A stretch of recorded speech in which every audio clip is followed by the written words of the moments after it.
31 August 2021 একটা 14 বছরের মেয়ে যে নেশার ঘরে ছিল তাকে একটি সিসিটিভি ক্যামেরায় দেখা যায় একটা অটো থেকে নামতে, এবং অটো থেকে নামার পরেই ওই অটোওয়ালার সাথে একটা হোটেলের মধ্যে যায়।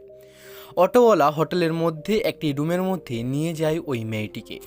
ওই রুমের মধ্যে আগে থেকেই 12 জন ছেলে উপস্থিত ছিল। আর যখন ওই মেয়েটি ওই রুমে পৌঁছায় তখন ওই রুমের 12 জন ছেলে একসাথে ঝাঁপিয়ে পড়ে মেয়েটির ওপর এবং মেয়েটির সব জামাকাপড় খুলে নেয়। তারপর সবাই মিলে এক এক করে মেয়েটির সাথে শারীরিক সম্পর্ক করে। এমতো অবস্থায় ওই মেয়েটি খুব অনুরোধ করে, খুব চিল্লায় এবং ওদের কাছে বারবার ভিক্ষা করে ছেড়ে দেওয়ার জন্য। কেননা এত কম বয়সে এরকমভাবে শারীরিক সম্পর্ক করার কারণে তার খুব প্রচণ্ড রকমভাবে ব্যথা হয়। মেয়েটি বারবার কাঁদতে কাঁদতে তাদের কাছে ছেড়ে দেওয়ার জন্য ভিক্ষা করতে থাকে, কিন্তু ওই মানুষরূপী জানোয়ারগুলো মেয়েটির কোনো কথাই কানে দেয় না। আর এরপর প্রায় 24 ঘন্টা একের পর এক ওই মেয়েটির সাথে শারীরিক সম্পর্ক করতে থাকে ওই মানুষরূপী জানোয়ারগুলো। ওই মেয়েটাকে রেপ করতে থাকে। এতবার ধরে ওই মেয়েটির সাথে শারীরিক সম্পর্ক বানানোর কারণে মেয়েটির অবস্থা এমন হয় যে পরের দিন চলতে পর্যন্ত পারে না, আর ওর প্রাইভেট পার্ট থেকে রক্ত পর্যন্ত বের হচ্ছিল। মেয়েটির গোটা শরীরের বিভিন্ন জায়গায় কামড়ানোর ক্ষতচিহ্ন ছিল। কেননা যতক্ষণ ওদের মাথায় কামনা বাসা বেঁধেছিল ততক্ষণ তারা কি করছে তাদের সেটুকু হুঁশ ছিল না। তারা ওই নিরীহ মেয়েটির শরীরটাকে জানোয়ারের মতো ভোগ করেছে।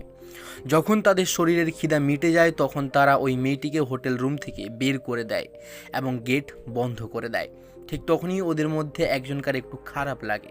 তার জন্য সে মেয়েটিকে হোটেল থেকে বের করে একটা ট্যাক্সির মধ্যে বস করিয়ে কিছু টাকা দেয় এবং তাকে রেল স্টেশন পর্যন্ত ছেড়ে আসে, যাতে ওই নিরীহ মেয়েটি ঘর যেতে পারে।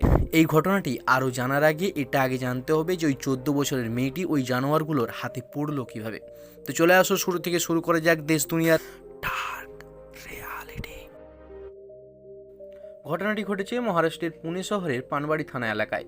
সেখানেই বসবাস করত শীতল এবং তার বাবা মা। শীতলের বাবা মা নার্সারিতে কাজ করত। একদিন শীতল তার বাবা মাকে না জানিয়ে তার এক বন্ধুর সাথে দেখা করার জন্য পুনের রেল স্টেশনে পৌঁছে যায়। সারাদিন সে ওখানে বসে থাকে তার বন্ধুর অপেক্ষায়, কিন্তু দিন কেটে রাত হয়। রাত প্রায় 10টা বাজে। তার বন্ধু তখনও তার সাথে দেখা করতে আসেনি। এত দেরি হওয়ার পরেও যখন তার বন্ধু আসেনি তার সঙ্গে দেখা করতে, তখন সে এবার ডিস্টার্ব ফিল করে এবং সে ওখানেই বসে পড়ে। যেহেতু মেয়েটা সারাদিন ধরে ওখানেই বসেছিল এবং তার বন্ধু না আসায় সে একটু ডিস্টার্ব হয়েছিল, এই জিনিসটা ওখানে দাঁড়িয়ে দাঁড়িয়ে একজন ট্যাক্সিওয়ালা দেখছিল। এরপর ওই ট্যাক্সিওয়ালা মেয়েটির কাছে যায় এবং তাকে জিজ্ঞেস করে, কি হয়েছে, তুমি তো টেনশনে কেন আছো, আমি কি তোমার কোনো সাহায্য করতে পারি? তখন মেয়েটি তাকে সব কথা খুলে বলে যে কিভাবে সে তার ঘরের লোককে না বলে তার এক বন্ধুর সাথে দেখা করতে এসছে এই স্টেশনে, কিন্তু তার বন্ধু এখনও আসেনি। এই শুনে ওই ট্যাক্সিওয়ালা সেখান থেকে চলে যায়, কিন্তু ঠিক 10 মিনিট পর হাতে একটি জলের বোতল নিয়ে ফিরে আসে। তারপর ওই ট্যাক্সিওয়ালা বলে স্টেশনের বাইরে একটা ছেলে দাঁড়িয়ে আছে, কারোর জন্য অপেক্ষা করছে, হতে পারে সেই তোমার বন্ধু। আমার সাথে এসো, আমি তোমাকে তার কাছে নিয়ে যাচ্ছি। তুমি একদম চিন্তা করো না, এই নাও জলের বোতল, তুমি একটু জল খাও। এরপর মেয়েটি ওই জলের বোতল থেকে কিছুটা পরিমাণ জল খায়। জল খাওয়ার পর মেয়েটি যখন ওই ট্যাক্সিওয়ালার সাথে বাইরে যাওয়ার জন্য হাঁটছিল তার কিছুক্ষণের মধ্যেই তার মাথা ঘুরতে শুরু করে। যখন ট্যাক্সিওয়ালা মেয়েটির এই অবস্থা দেখে তখন তাকে ট্যাক্সিতে বসিয়ে জঙ্গলের দিকে রওনা দেয়। আর এর কিছুক্ষণ পর ট্যাক্সিওয়ালা সেই হোটেলে পৌঁছায় যেখানে পৌঁছানোর পর মেয়েটিকে রেপ করা হয়। এরপর ওই ছেলেগুলোর মধ্যে একটি ছেলে তাকে রেল স্টেশনে ছেড়ে আসে। এরপর মেয়েটি ওই স্টেশন থেকে একটি ট্রেনে উঠে পড়ে। ট্রেনটি চণ্ডীগড় যাচ্ছিল। মেয়েটি পুরো রাস্তায় একটি সিটের উপর বসে মুখ গুজে গুঙ্গিয়ে কেঁদেই চলেছিল, কিন্তু কেউ তার দিকে নজরই দেয় না, কেউ তাকে সাহারা দেওয়ার জন্য এগিয়েও আসে না, কেউ জিজ্ঞেস পর্যন্ত করে না যে সে কেন কান্না করছে বা তার কি হয়েছে। এর কিছুক্ষণ পর ট্রেনে একটি পুলিশ আসে, যার নজর পড়ে ওই মেয়েটির ওপর। এরপর সে ওই মেয়েটির কাছে গিয়ে জিজ্ঞেস করে, কি হয়েছে, তুমি কাঁদছো কেন, আমি কি তোমার কোনো সাহায্য করতে পারি? কিন্তু শীতলের সাথে এত কিছু খারাপ হয়েছে যার জন্য সে পুরুষের কণ্ঠ শুনলেই ভয় পেয়ে আঁতকে ওঠে। ওর এটাই বারবার মনে হতে থাকে, এই মানুষটাও হয়তো সেই ধরনের মানুষ যে হয়তো আমার শরীরটাকে জানোয়ারের মতো নুচে খাবে।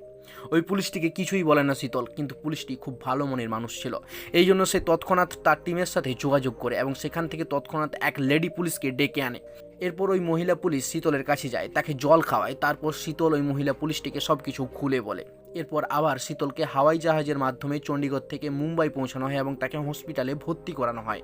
তার কেবিনে এবং তার আশেপাশে ডাক্তার থেকে শুরু করে সাফাই কর্মী পর্যন্ত লেডি স্টাফ রাখা হয়েছিল, কেননা শীতল পুরুষ শব্দটা শুনলেই ভয়ে আঁতকে উঠত।